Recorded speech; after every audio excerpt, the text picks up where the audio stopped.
యెహోషువ గ్రంథం 1వ అధ్యాయం 9వ వచనము. నేను నీకు ఆజ్ఞాపించి ఉన్నాను కదా, నిబ్బరము కలిగి ధైర్యముగా ఉండుము, దిగులు పడకము, జడియకము.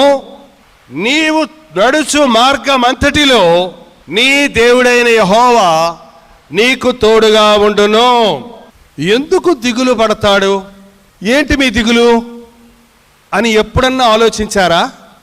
అసలు దిగులు అనే మాటకి అర్థం ఏంటంటే, కలిగిన ఒక బాధను, కలిగిన ఒక నష్టాన్ని, వచ్చిన ఒక కష్టాన్ని కూర్చొని ఆలోచించుకుంటూ ఉంటే అదేమవుద్దన్నమాట, దిగులు అయిపోతుంది.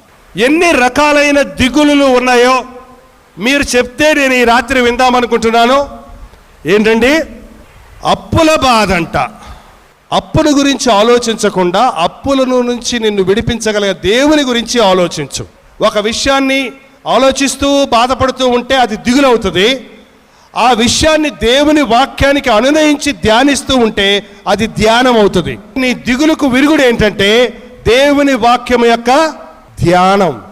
కాబట్టి మీకు దిగులు కలిగినప్పుడు ఆ విషయాన్ని దేవుని సన్నిధిలో ఉంచి ప్రార్థించండి, ధ్యానించండి, వాక్యానికి అనునయించండి. అప్పుడు ఆ దిగులు నుండి మీరు విడుదల పొందుతారు. ఇంకొక 2 దిగుళ్ళు మాత్రం చెప్పండి. బిడ్డల భవిష్యత్తు, ఉద్యోగం,